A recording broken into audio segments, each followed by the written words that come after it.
विष्णुपदाय कृष्णपृष्ठाय भूतले श्रीमते मधुसूदनाय वासुदेवाय नमः। नमस्ते मधुसूदनाय भक्तिपादप्राप्ते दुर्लभ कृष्ण भक्ति ज्ञाति सर्वकारण।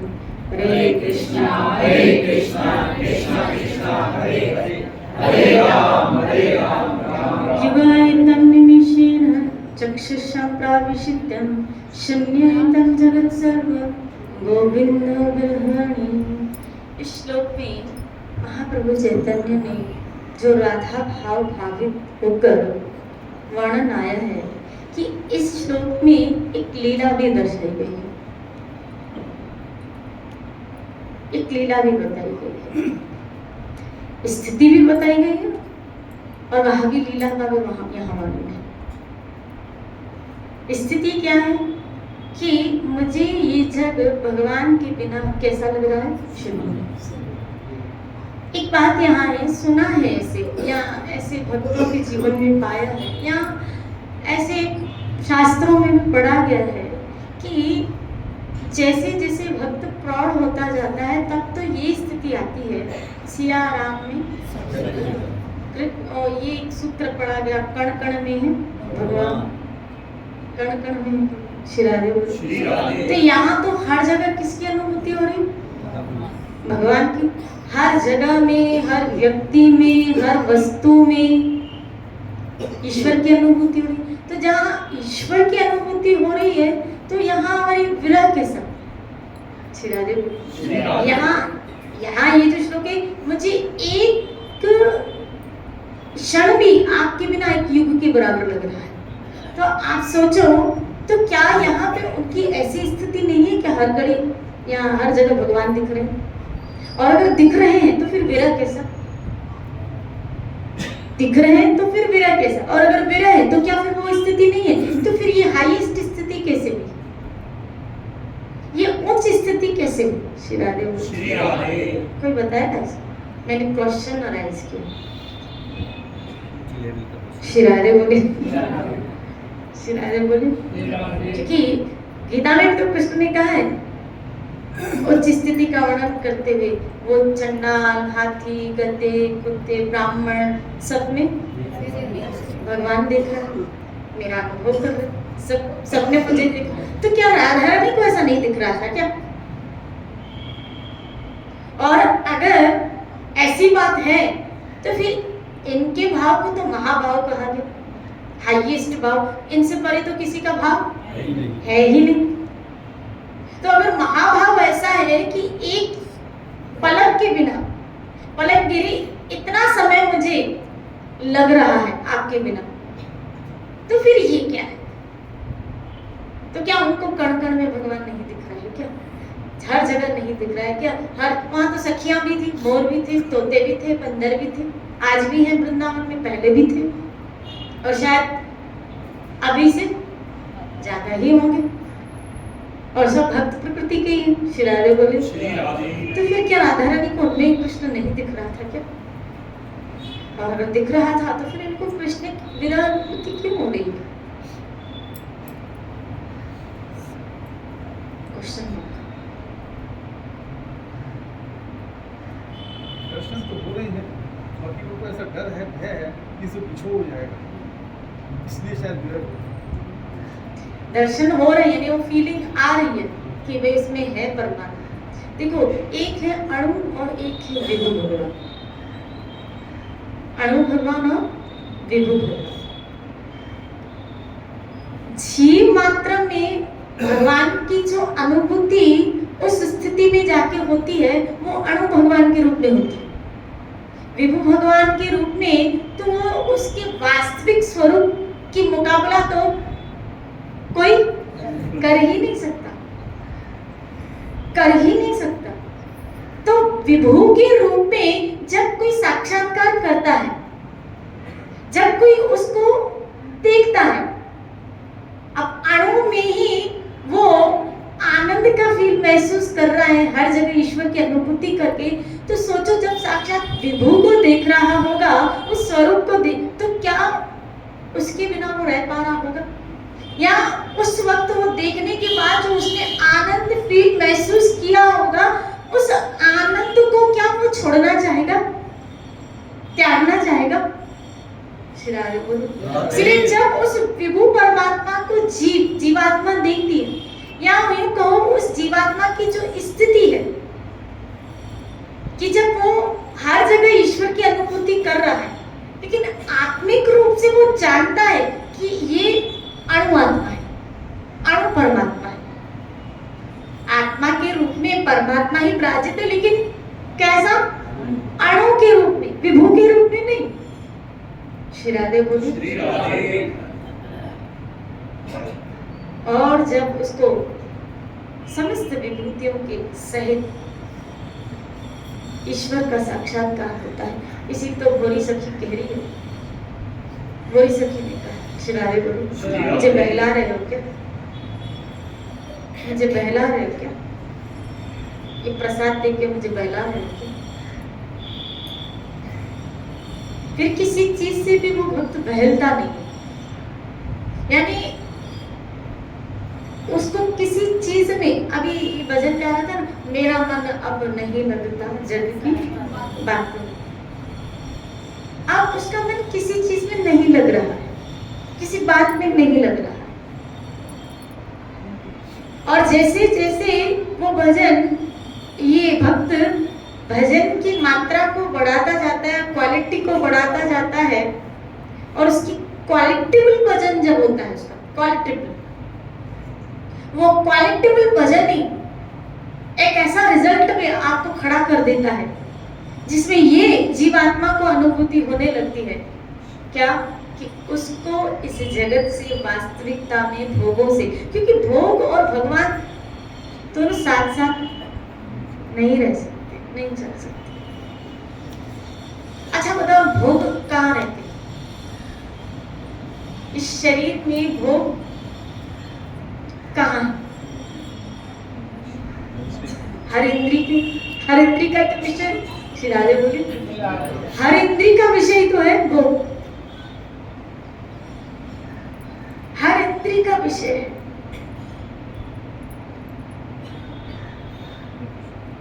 और जब भोग इंद्री का विषय बन जाता है, यानी इंद्री उसके प्रति लोलुप्त हो जाती है, तब याद रखना बुद्धि जड़ हो जाती है। ये हम अहल्या के उदाहरण से सीख सकते हैं। रामायण में अहल्या का उदाहरण बहुत सुंदर आया कि उसकी बुद्धि जड़ कब बनी। क्या उसको पता नहीं था कि गौतम ऋषि के रूप में कौन है? कौन है? अहल्या को पता। आरंभिक में न पता चला, लेकिन जब स्पर्श हुआ उसको पता चल गया कि कौन है ये। वो नहीं, मेरे पति ने, ये कौन है? इंद्र। लेकिन वो खुद भी भोगना चाहती थी। जब वो खुद भी भोगना चाहती थी तो बुद्धि जड़ हो गई। और याद रखना, जब बुद्धि जड़ हो जाती है, जड़ का अर्थ पत्थर। अब अहल्या क्यों पत्थर बनी है? क्योंकि इसीलिए संतों ने इसको ऐसा एक्सप्लेन किया है, ऐसा व्याख्या किया है कि अहल्या रूपी, अहल्या जड़ क्यों बन गई? क्योंकि ये बुद्धि है, अहल्या बुद्धि है। वो जड़ कब बनती है? कि जब वही बुद्धि भोगों में चली जाती है, कि पता होने के बाद भी कि ये मुझे करना नहीं चाहिए, पता होने के बाद भी ये मुझे करना नहीं चाहिए, ये मुझे भोगना नहीं चाहिए, उसके पश्चात भी वो भोग रहा है, तो इसका मतलब है बुद्धि जड़ है। इसका मतलब है बुद्धि जड़ है। कि निर्णय जब बुद्धि में भोग नहीं, जब बुद्धि में विवेक, जब बुद्धि में भोग नहीं, बुद्धि में विवेक होगा। और जैसे ही आप देखो, अहल्या का विवेक जागृत हुआ है, पछतावा हुआ है, और पछतावा हुआ है, राम की शरण में गई है, और राम की शरण में गई है तो पुकार लगाई है, और जब पुकार लगाई है तब राम आए। श्री राधे बोली, तब राम, श्री राधे बोली। और प्रभु का तो काम ही है जड़ बुद्धि को, जी मेरा स्वरूप, जी मेरा जीवा अति लोभ में सु दुर्मति। श्री राधे बोलिए। इस मति जो दुर्मति है, दुर्मति, इस मति को सुमति, दुर्मति को सुमति करने के लिए ही राम के चरण कमल है, प्रभु के चरण कमल है, गोविंद के चरण कमल है। श्री राधे बोलिए। किसी ने भगवान को एक बार कहा, प्रभु से कहा कि प्रभु आप यहाँ पे इस पत्थर पे चरण क्यों मारोगे? क्योंकि पत्थर यानी जड़, जड़ पे भगवान के चरण लगेंगे, अर्थात हमारी बुद्धि रूपी पत्थर पे भगवान के चरण लगेंगे। हमारी बुद्धि रूपी पत्थर पे जब भगवान के चरण लगेंगे तभी वो अपने वास्तविक रूप में आए। तो किसी ने भगवान से पूछा कि प्रभु आप इन पे अपने चरण क्यों रखेंगे? बोला मैं भगवान हूँ, मैं इसकी व्यथा सुनी। जब विश्वामित्र इसकी कथा सुना रहे तो भगवान व्यथित हुए, तो बोला इसकी व्यथा सुन के बहुत शिथिल हो गया कि ऐसी, और वो मुझे पुकार रही है। तो मैं सोच रहा हूँ क्या कि एक मेरा भक्त जिसका नाम था प्रहलाद, भगवान को उस वक्त प्रहलाद की याद आ गई। बोला एक मेरा भक्त जो प्रहलाद, जो पत्थर में से खंबे का जो था, बोला पत्थर में से भगवान को प्रकट कर सकते हैं, तो कि मैं भगवान के पत्थर में से भक्त को प्रकट नहीं कर सकता? जब मेरा भक्त ऐसा काम कर सकता है कि जड़ पत्थर में से भगवान को मुझे प्रकट कर सकता है, तो मैं भगवान होके एक पत्थर में से भक्त को नहीं प्रकट कर सकता? तो इसीलिए यहाँ वो मेरी शरण में आके ऐसा कमाल करते हैं, यानी मेरी शरण में आने का, मेरे चरणों में आने का ये कमाल है ना। तो मैंने सोचा मैं भी अपने चरणों को आजमा के देखूं। श्री राधे बोले, मैं भी अपने चरणों को, कि मेरे चरणों में आने से एक खंबे रूपी पत्थर में से भगवान निकल आए, तो मैं अपने चरणों को आजमा के देखूं कि ये चरण जब इस पत्थर में लगते हैं तो कोई प्रकट होता है? राधे बोली। और वहां कौन प्रकट हो गई? ये भगवान के ये क्या है कि जब जीव भजन करते, उसकी मति जब शुद्ध होती है, दुर्मति जब सुमति में आती है, श्री राधे बोली, सद्बुद्धि आती है, तब उसका विवेक प्रबल होता है और उसमें से फिर भोग निकलता है। और जिन लोगों का विवेक प्रबल होता है वही भोग को कंट्रोल कर पाता है, वही भोग को साइड कर पाएगा। नहीं तो अच्छे अहल्या, आप समझ सकते हो किसकी पुत्री है अहल्या, किसकी पत्नी है अहल्या? एक ऋषि की पुत्री और एक ऋषि की पत्नी, यानी एक ऋषि का संपर्क ऑलवेज उसके साथ है। श्री राधे बोली, बोलो ना श्री राधे। तो भोग कितना व्यक्ति को कितना आकर्षित करता है, कितना आकर्षित करता है, कितना। और आज तो ये कलयुग है भाई, कलयुग है इसका। और देवताओं को भी भोग ने दिमाग खराब कर दिया। हम और आप तो इंसान हैं, हम तो इंसान हैं। श्री राधे बोली। मुझे कल किसी का फोन आया, ऐसे चर्चा चली तो वो कहने लगे मुझे कि विवाह के पश्चात भी कई माताएं संबंध रखती हैं। श्री राधे बोले, बोले विवाह के पश्चात कई पुरुष पर स्त्रियों के साथ और कई स्त्रियां पति होने के बाद भी पुरुषों के साथ विवाह के पश्चात। तो ये कलयुग है, कली का प्रभाव। अपने आप को भोगों में से हम कैसे बचाएं, किस तरह से बचाएं? हमारी बुद्धि में विवेक प्रबल कैसे हो कि हम अपने आप, ये जब बुद्धि ईश्वर के चरणों में लगी हुई होगी तभी बच पाओगे, नहीं तो हम नहीं बच पाएंगे। सीधी बात है, नहीं बच पाओगे। ये मत सोचना अपने बल पे या अपने इस पे विश्वास रखो आप इंद्रियों के ऊपर। गलत फहमी। बड़ी उम्र वालों को भी उम्र में भी व्यक्ति को गिरते देखा गया कि अब कभी ऐसे सोचते हैं ना, सफेद बाल आ गए, अब क्या 50 बरस हो गए, अब क्या, अरे अब क्या कब क्या हो जाए कुछ नहीं पता चलता, अब क्या कब क्या हो जाए कुछ पता नहीं चलता। तभी तो मुझे वो भक्तमाल का चरित्र संत का अच्छा लगता है। वो कहते हैं कि वो वैश्या पूछती है कि आपकी दाढ़ी अच्छी कि मेरी बकरी अच्छी। एक बच्ची पूछती है कि आपकी दाढ़ी अच्छी है कि मेरी बकरी की दाढ़ी अच्छी है। तो वो संत जवाब ही नहीं देते थे। अंत में जब उस संत का शरीर छूट रहा था तो बोला, उस बच्ची को बुलाया तो उस बच्ची को कहा, बेटा उम्र भर तुम मुझसे एक प्रश्न पूछती रही कि बाबा आपकी दाढ़ी अच्छी कि मेरी बकरी की दाढ़ी अच्छी। आज मैं कहता हूँ तेरी बकरी से कई गुना मेरी दाढ़ी अच्छी। तो बोला, बाबा आज मरते मरते जा रहे हो, जाते जाते बताते जा रहे हो, इतने वर्षों से 25-30 वर्षों से मैं एक प्रश्न पूछ रही हूँ और आज उत्तर दे रहे हो। बोला, बेटा माया का कोई भरोसा नहीं। इस 25-30 वर्षों में अहंकार आ जाता और माया मुझे कब की उड़ा के लेके जाती। तो मैं जा रहा हूँ माया को टाटा करके। अब इस संसार से मैं क्या ले रहा हूँ? विदा ले रहा हूँ। तो जीत के जा रहा हूँ, इसीलिए कह रहा हूँ अब मेरी दाढ़ी अच्छी। श्री राधे बोली, कोई भरोसा नहीं है। जब मति इस तरह लग जाए, जैसे यहाँ राधा रानी कह रही है कि मैं चाहती हूँ, मेरी मन और इंद्रियां इस तरह गड़ गई है, कृष्ण में इतनी गड़ गई है कि मैं हटाना भी चाहती हूँ तो हट। यहाँ एक लीला आई जो हम कल पढ़ रहे थे। कविराज कहते एक समय श्री कृष्ण ने राधा जी के प्रेम की परीक्षा करने के लिए विचार करने लगे कि अब राधा रानी की क्या ली जाए? परीक्षा। राधा जी के निकट भी न जाते। कृष्ण अब क्या परीक्षा ले रहे? राधा जी के निकट नजदीक नहीं जा रहे। राधा जी के निकट भी न जाते एवं राधा जी की विरह कथा को सुनना भी उन्हें अच्छा न लगता। ये वो कैसी लीला ठाकुर जी कि सुनना भी ऐसी लीला कर रहे हैं।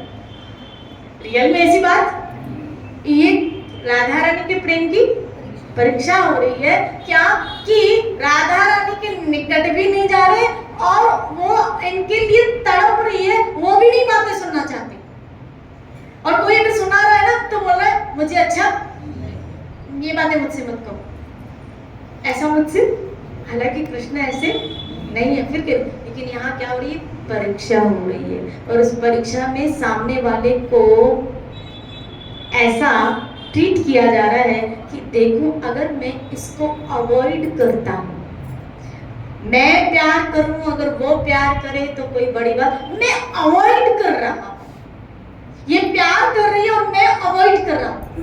श्री राधे बोली, क्या उसके बाद भी वैसा ही प्यार उसका मेरे लिए है?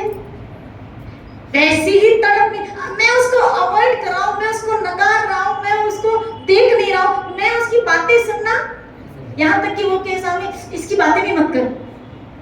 श्री राधे बोली, तो हम जैसे लोग तो क्या बोले?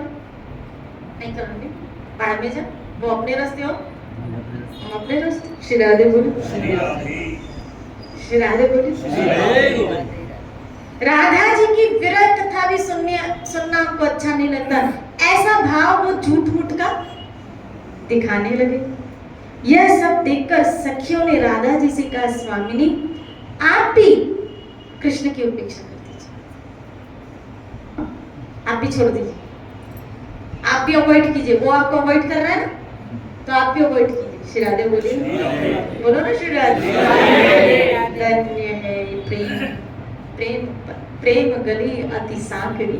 श्री राधे बोले, आप भी उसकी अपेक्षा कर दीजिए। जैसे वे आपके प्रति उदासीन रहे, आप भी उनके प्रति उदासीन रहे। उनके निमित्त अपनी विरह कातरता मत दिखाइए कि आप उनके लिए तरफ नहीं, आप उनको मत दिखाइए। और किसी को भी भेजने की वहां जरूरत नहीं है, ये कोई संदेशा देने की जरूरत नहीं है। उनके पास किसी दूती को भी मत भेजो।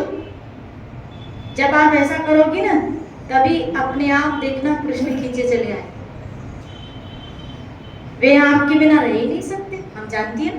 श्री राधे बोले, वे आपके बिना रह ही नहीं, हम जानते हैं। आप ऐसा करो तो करें। सखियों के इस प्रकार वचन सुनकर प्रिया जी चिंतित हो, टेंशन में आ गई कि मैं कृष्ण को अवॉइड करूं। कृष्ण कर सकते हैं ऐसा, लेकिन इस खाली सखियों ने राय दी और इस सोच के इनको क्या हो गई, चिंता हो गई।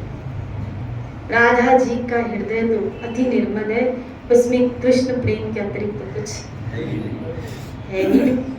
कृष्ण के साथ उनका जो स्वभाव नित्य सिद्ध प्रेम है, वह अपने स्वभाव को अर्थात स्वरूप का धर्म का उद्धित करने लगे। उस प्रेम के प्रभाव से उनमें ईर्षा, उत्कंठा, धैर्य, विनय, ये समस्त भाव एक साथ उदय हो गए। इन भावों में राधा जी का मन अस्थिर हो गया।